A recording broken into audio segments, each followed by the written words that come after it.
জয় বড় বন্ধুরা, সবাইকে অনেক অনেক স্বাগত আমার চ্যানেলে। আশা করছি সকলেই ভালো আছেন এবং সুস্থ আছেন। আজকে আমি যে রাশির রাশিফল নিয়ে আলোচনা করতে এসেছি সেটি হচ্ছে কর্কট রাশি।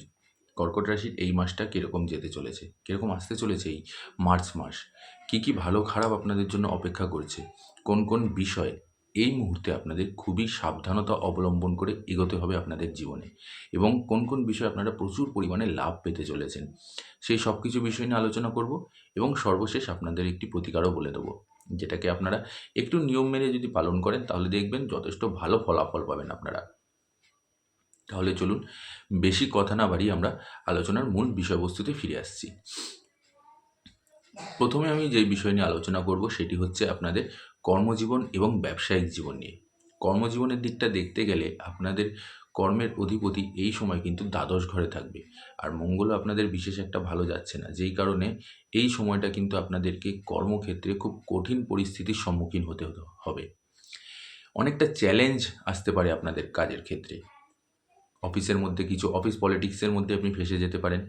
এছাড়াও আপনার আপনার সম্পর্কে আপনার অফিস কালিগ বা আপনার জুনিয়র হোক বা সিনিয়র হোক, যেই হোক না কেন, আপনার সম্পর্কে কিছু নিন্দা রটানোর চেষ্টা করবে। আপনার যে হায়ার অথরিটি রয়েছে বা আপনাদের যারা সিনিয়র আছেন, সেটা টিম লিড হোক বা ম্যানেজার হোক, তার কানে আপনার সম্পর্কে কিছু এমন কথা বলবে বা আপনাকে নিয়েই আর 10 জন 5 জনের মধ্যে এমন কিছু আলোচনা করবে, যেটা হয়তো আদতেও বাস্তব নয়, কিন্তু তবুও সেই বিষয়গুলো আলোচনার এমনই একটা কেন্দ্রবিন্দু হয়ে উঠবে যে আপনাকে সেই জায়গাটায় খুব কঠিন পরিস্থিতির সম্মুখীন হতে পারে। তো এই দিকটা আপনাদেরকে একটু খেয়াল রাখতে হবে যে যতটা পারবেন আপনারা খুব সাবধানতার সাথে চলবেন। অযথা কারোর সাথে ঝগড়া ঝঞ্ঝাট বা ঝামেলা এগুলোর মধ্যে জড়ানোর চেষ্টা করবেন না। যদি কোনো রকম কোনো এরকম কানাফুসো বা এরকম কোনো কথা শোনেন যা আপনাদের সম্পর্কে আলোচনা হচ্ছে, অবশ্যই সেটাকে ক্লিয়ার করার চেষ্টা করবেন। নতুবা এর পরিণাম কিন্তু পরবর্তীতে গিয়ে কিছুটা সমস্যা দেখা দিতে পারে। এবারে আসছি ব্যবসায়ীদের নিয়ে। ব্যবসায়ীদের জন্যও কিন্তু আমি বলব মোটামুটি একটা মিশ্র ফল দেবে। খুব একটা যে খারাপ যাবে আমি সেটা বলব না। যারা বিদেশ ভ্রমণ করে ব্যবসা করতে চাইছেন বা বাইরে গিয়ে ব্যবসা করতে চাইছেন বা ব্যবসা সূত্রে আপনি বাইরে যেতে চাইছেন, সেটা মোটামুটি আপনাদের লাভজনকই হবে। সেক্ষেত্রে আপনারা উন্নতি পেতে পারেন। সেক্ষেত্রে আপনারা একটা আশানুরূপ ফলও পেয়ে যেতে পারেন এই সময়টাতে। এবং এর কারণে আপনাদের ব্যবসাতে কিছুটা গ্রোথও আসতে পারে। তো অনেকদিন ধরে হয়তো ব্যবসাটা সেরকমভাবে চলছিল না। আপনি হয়তো ভাবছিলেন যে বাইরে গিয়ে বিজনেস করব বা কোনো বিজনেস ডিলের জন্য আপনি হয়তো বাইরে যেতে চাইছেন। সেটা এই সময় সম্ভব হবে অবশ্যই, এবং তাতে একটা ভালো ফলও আপনারা পেয়ে যাবেন, এবং আপনারা মোটামুটি আশানুরূপ ফলই পেয়ে যাবেন ব্যবসার দিক থেকে অন্ততপক্ষে। এবারে আসছি আমি আপনাদের যে বিষয় নিয়ে আলোচনা করব সেটি হচ্ছে আপনাদের শিক্ষা জগৎ নিয়ে। শিক্ষার দিকটা কিন্তু যদি আমি বলতে যাই তাহলে এই সময়টা কিন্তু আপনাদেরকে খুব পরিমাণে একাগ্রতা বাড়াতে হবে। আপনাদের ফোকাস আগের তুলনায় আরও বেশি পরিমাণে আনতে হবে।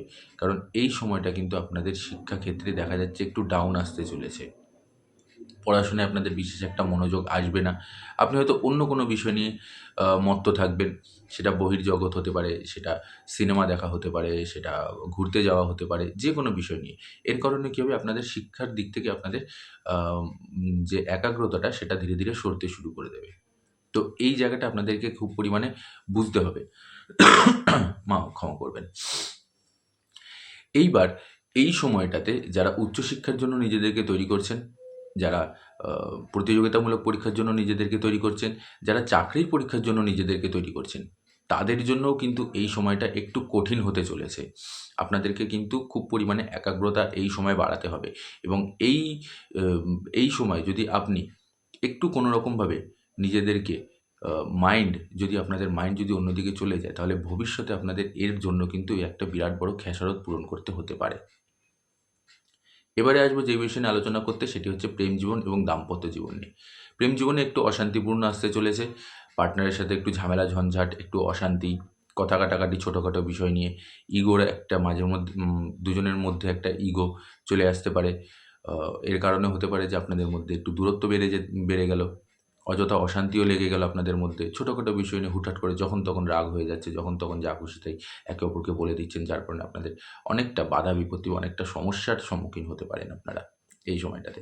তো সেই দিকটা আপনাদেরকে একটু দেখতে হবে যে পার্টনারের সাথে যদি কোনো রকম কোনো অশান্তি বা কোনো কিছু লাগে, সেটাকে নিজেরা মিউচুয়াল করে সেই বিষয়টাকে ঝামেলা বেশি না বাড়িয়ে খুব ঠান্ডা মাথায় আলোচনার মাধ্যমে আপনারা এই ঝামেলাটাকে মিটিয়ে নিন। এবার আসবো দম্পতিদের জন্য। বিবাহিত যারা দম্পতি আছেন তাদের জন্য মাসটা খুবই ভালো মাস। কোনো ঝামেলা ঝঞ্ঝাট কোনো কিছু নেই। স্বামী স্ত্রীর মধ্যে ভালোবাসা আগের তুলনায় আরও বেশি বৃদ্ধি পাবে। একে অপরের প্রতি সম্মান আগের তুলনায় আরও বেশি বৃদ্ধি পাবে। ভালোবাসাটা আগের তুলনায় আরও বেশি লাভদায়ক হতে চলেছে। আরও বেশি আপনাদের মধ্যে একটা টান আপনারা বুঝতে পারবেন। তো দাম্পত্য জীবনও কিন্তু আপনাদের খুব সুন্দর কাটতে চলেছে। এবারে আসছি আমি পারিবারিক দিকটা। পারিবারিক দিকটা যদি আমি দেখতে যাই, তাহলে পরিবারের মধ্যে একটু অশান্তিপূর্ণ ঝামেলা ঝঞ্ঝাট এগুলো লেগে রয়েছে। বিশেষ করে সম্পত্তি বিষয়ে কোনো ঝামেলা, সেটা আপনাদের পরিবারের মধ্যে যেটা চলে আসছিল, সেই ঝঞ্ঝাট কিন্তু আরও বেশি পরিমাণে বাড়তে চলেছে। বিষয়টা হয়তো আইন মানে কোর্ট অব্দিও যেতে পারে, হাতাহাতির মানে মুহূর্তও আসতে পারে, এরকম একটা পরিস্থিতি। তাই খুব ঠান্ডা মাথায় আপনাদেরকে এই সময়টা কিন্তু বিচার বিবেচনা করে তারপরে এগোতে হবে। অযথা কোনো রকম কোনো বাজে কথা বা কটু কথা কোনো কিছু বলবেন না। আর তার সাথে সাথে এমন কিছু করে বসবেন না যেটা আপনাদের আগামী দিনে আপনাদের ভবিষ্যৎকে নষ্ট করে দেয়।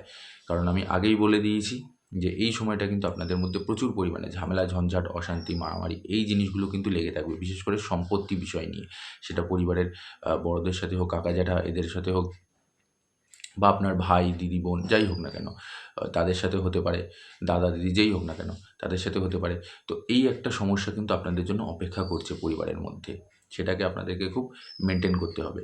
অযথা কোনো ঝামেলা, ঝঞ্ঝাট বা অশান্তির মধ্যে এই মুহূর্তে যাবেন না। এবারে আসছি আমি আপনাদের স্বাস্থ্য নিয়ে।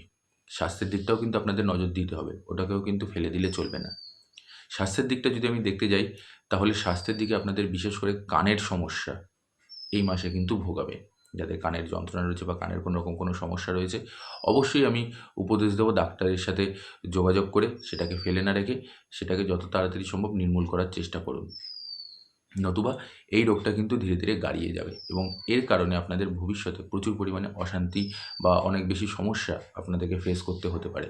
তাই যাদের এই রোগটা রয়েছে তাদেরকে কিন্তু কানের যাদের সমস্যা রয়েছে তাদের কিন্তু ইমিডিয়েটলি ডাক্তারের সাথে কথা বলা উচিত। ওভারঅল যদি আমি দেখতে চাই তাহলে মাসটা মোটামুটি আপনাদের মিশ্র ফল দেবে। খুব একটা যে ভালো যাচ্ছে আমি সেটা বলব না, আবার খুব একটা যে খারাপও যাবে সেটাও বলব না। কিছু কিছু জায়গায় আপনাদের জন্য ভালো লাভই রয়েছে, কিছু কিছু জায়গায় আপনাদের একটু সামলে চলতে হবে। এই বিষয়গুলোকে নিয়ে সবথেকে বড় ব্যাপার মাথা ঠান্ডা রেখে বিচার বিবেচনা করে বুদ্ধি দীপ্ততার সাথে আপনাদেরকে এগোতে হবে। তাহলে দেখবেন অনেকটা বাধা বিপত্তি আপনাদের কেটে যাবে, অনেকটা সমস্যা আপনাদের জীবন থেকে বেরিয়ে যাবে। এবারে আমি আপনাদের একটা প্রতিকার বলে দিচ্ছি। এই প্রতিকারটা আমি প্রত্যেকটি মাসেই বলে থাকি। এই মাসেও আপনাদেরকে বলে দিচ্ছি। কী করতে হবে? খুবই সামান্য জিনিস। প্রত্যেক বুধবার করে আপনাদেরকে শ্রী গণেশের পুজো করতে হবে। গণেশ ভগবানের পুজো করুন প্রত্যেক বুধবার করে। আর তার সাথে সাথে ওম গং গণপতেই নমঃ এই মন্ত্রটা আপনারা সকলেই জানেন, তবুও বলে দিচ্ছি ওম গণ গণপতেই নমঃ। এই মন্ত্রটাকে আপনাদেরকে জপ করতে হবে। সারাদিন জপ করে যেতে হবে। প্রয়োজন পড়লে প্রত্যেক দিন আপনারা জপ করুন। দেখবেন সিদ্ধিদাতার আশীর্বাদে আপনাদের জীবন থেকে অনেক বাধা বিপত্তি আপনাদের কেটে যাবে। অনেক আটকে থাকা কাজ আপনাদের গতি ফিরে পাবে। আর্থিক দিকটা আপনাদের অনেকটা বেশি মজবুত হবে আগের তুলনায়। শিক্ষার দিকে আপনাদের মনোনিবেশ হবে। পরিবারের মধ্যে কোনো রকম কোনো অশান্তি থাকবে সেটাও দেখবেন ধীরে ধীরে কেটে গেছে। সব কিছু ধীরে ধীরে দেখবেন ঠিক হচ্ছে। মানে যত রাজ্যের যত রকম ঝামেলা ঝঞ্ঝাট, যত রকম অসুবিধা আছে সব ধীরে ধীরে দেখবেন নির্মূল হতে শুরু করবে। প্রত্যেকদিন ওম গণ গণপতি নমঃ এই মন্ত্রটা জপ করুন সারাটা দিন যখনই সময় পাচ্ছেন। আর তার সাথে সাথে প্রত্যেক বুধবার করে গণেশ দেবের পুজো করুন। হ্যাঁ, যদি সম্ভব হয় অবশ্যই একটি লাড্ডু দিয়ে তাকে পুজো দিন, সেটা আরও ভালো। না হলেও কোনো সমস্যা নেই। আপনি মন থেকে খালি ঈশ্বরকে ডাকুন। মন থেকে একাগ্রতার সাথে শুদ্ধ মনে, পরিষ্কার মনে আপনি তাকে ডাকুন। দেখবেন যথেষ্ট ভালো ফলাফল আপনারা লাভ করতে চলেছেন। তো এই জিনিসটা করলে পরে আপনাদের জীবনে অনেকটা ভালো ফল পাবে। এই প্রতিকারটা আপনাদেরকে বলে দিলাম, এটাকে একটু নিয়ম মেনে আপনারা করুন। এই ছিল বন্ধুরা কর্কট রাশির মার্চ মাসের মাসিক রাশিফল। আশা করছি আপনাদের সমস্ত তথ্যটি ভালো লেগেছে। ভালো লাগলে অবশ্যই একটি লাইক করে দেবেন। তার সাথে সাথে যারা আমার চ্যানেলে নতুন আছেন তারা অবশ্যই চ্যানেলটিকে সাবস্ক্রাইব করে পাশে থাকা বেল আইকনটি প্রেস করে নেবেন যাতে এই তথ্যগুলো আগামী দিনে আপনারা সবার আগে পেয়ে যান। আর তার সাথে সাথে অবশ্যই কমেন্ট বক্সে কিন্তু জয় বড়মা লিখতে একদমই ভুলবেন না। আমি বড় মায়ের কাছে আপনাদের এবং আপনাদের পরিবারের সকলের সুস্থতা এবং মঙ্গল কামনা করছি। সবাই ভালো থাকবেন এবং সুস্থ থাকবেন। জয় বড়মা। নমস্কার।